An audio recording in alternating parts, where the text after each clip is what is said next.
Online book केलेल्या वाहनांमध्ये थेट पुण्याहून नाशिकमध्ये 19 किलो गांजाचा प्रवास पोलिसांनी मुद्देमालासह केला जप्त।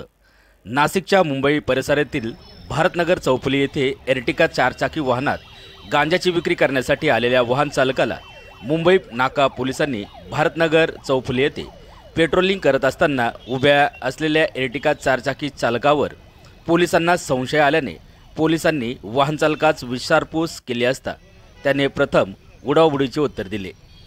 पोलिसांना संशय आल्याने वाहनाची तपासणी केली असता 19 किलो वजनाचा गांजा आढळून आल्याने सदर वाहन चालकाचे नाव किरण धुमाळ असून वाहनांमध्ये एक महिला व एक पुरुष असल्याचे पोलिसांनी सांगितले आहे।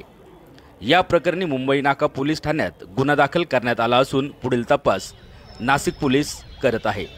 आवाज एन न्यूज मराठी नाशिक। महेश दुने अंमलदार सदगीर आणि डीबीची टीम पेट्रोलिंग दरम्यानमध्ये एक गोपनीय बातमी मिळाल्यावरून भारतनगर चौफुलीवर एक उबेर ह्याची एक एर्टिगा कार, जे गाडी नंबर आहे MH12WR5262 ह्या गाडी एक संशय स्थितीमध्ये गोपनीय बातमी मिळाल्यावरून त्या गाडीची तपासणी केली असता सदर गाडीमध्ये 19.37 किलो गांजा मिळून आलेला आहे आणि गाडीचा चालक यांना आम्ही ताब्यात घेतलेला आहे। त्याप्रमाणे NDPS अंतर्गत गुन्हा दाखल करण्याची नाव आहे किरण गोविंद धुमाळ चालकाचं नाव आहे। त्याच्यासोबत एक महिला आणि एक पुरुष होते असं त्याचं सांगण्यात आलेलं आहे।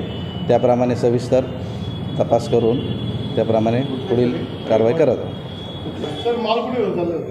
माल घेऊन तो थांबलेला होता, बहुतेक कुणाला तरी डिलिव्हर करायचं असेल त्याचा तपासामध्ये आपल्याला हे करता येईल। माल एकूण 19.37 किलो।